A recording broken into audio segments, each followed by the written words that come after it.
शेतकरी मित्रांनो, जो काही शेतकऱ्यांचा 85% पीक विमा आहे 2025चा, तो पीक विमा आता वाटप होणार आहे. कारण की शेतकरी मित्रांनो, जर हा पीक विमा आता वाटप नाही झाला, तुम्हाला व्याजासकट 12% व्याजासकट शेतकऱ्यांना पीक विमा वापस देण्यात येईल असं सांगण्यात आलं. सरकारने कडक, ज्या पीक विमा कंपन्या आहेत त्यांना कडक अंमलबजावणी करून सांगण्यात आले की तुम्हाला जर पीक विमा तुम्ही शेतकऱ्यांच्या खात्यावर जमा नाही केला तर तुम्हाला 12% व्याजासकट वापस शेतकऱ्यांना पीक विमा करावा लागेल. आता पाहूया नेमकं घडलंय काय. तर त्याआधी चॅनलवर नवीन असं चॅनल सबस्क्राईब करा, कमेंट करा, शेअर करा. शेतकरी मित्रांनो, शेतकरी एका नंबर चॅनल तुमचे पुन्हा एकदा स्वागत आहे. तुम्हाला माहित आहे, जे काही शेतकऱ्यांचे चालू वर्षामध्ये नुकसान झाले त्या नुकसानासाठी सरकारने तेव्हा तर मोठेपणा दाखवून पीक विमा मंजूर करण्यात आला होता. पण जेव्हा पीक विमा शेतकऱ्यांना देण्याचं काम सुरू झालं किंवा देण्याचा काळाकार संपत आला, तेव्हा मात्र पीक विमा कंपन्यावर लोटून दिलं. पण नेमका आता हा पीक विमा कधी मिळणार आहे? कारण की शेतकरी वाट पाहून पाहून थकीत, म्हणजे की आराच्या त्याची निराशा होऊन समजे हे झालेलं आहे, पण अद्याप पीक विमा मिळाला नाही. नेमका पीक विमा मिळणार कधी, तर शेतकरी मित्रांनो संपूर्ण पाहू. पण त्याआधी जे काही महाराष्ट्रातील 34 जिल्हे होती त्यातील शेतकऱ्यांना मंजूर करत होतं, काही शेतकऱ्यांना अपात्र करण्यात आलं होतं.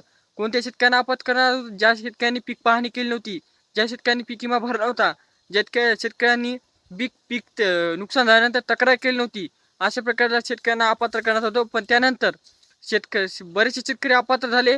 त्यामुळे शासनाने पुन्हा एक निर्णय काढला की सरसकटच पीक विमा देऊन टाकू. कारण की संपूर्ण शेतकऱ्यांचं नुकसान झालं होतं, फक्त त्याच्या तक्रारी नोंदवायच्या राहिल्या होत्या. मग ते पण मंजूर करण्यात आला, पण अद्याप पीक विमा जमा झाला नाही. त्यामुळे शेतकरी चिंतित आहेत.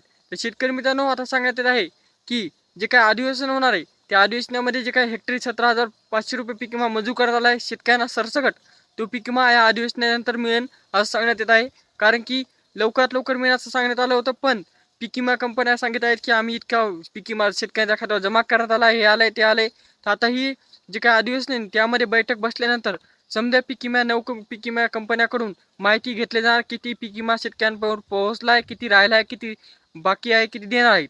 जर बाकी राहिला असेल तर त्या बाकी राहिलेल्या शेतकऱ्यांना व्याजासकट 12% व्याजासकट पीक विमा देण्यात यावा असं सरकारने सांगण्यात आले. आता हे अधिवेशन संपल्यानंतर किंवा अधिवेशन सुरू झाले की लगेच तुम्हाला हे पीक विम्याची नक्कीच माहिती पोहोचेल की कधी नेमका मिळणार आहे. नेमकी तारीख डिक्लेअर केली नाही, पण अधिवेशनामध्ये याची अंमलबजावणी करून शेतकऱ्यांना पीक विमा देण्यात येईल असं सांगण्यात आले. आता शेतकरी मित्रांनो, यासाठी पात्र असाल तर तुम्ही केवायसी करून आधार कार्ड बँकला लिंक करून ठेवा.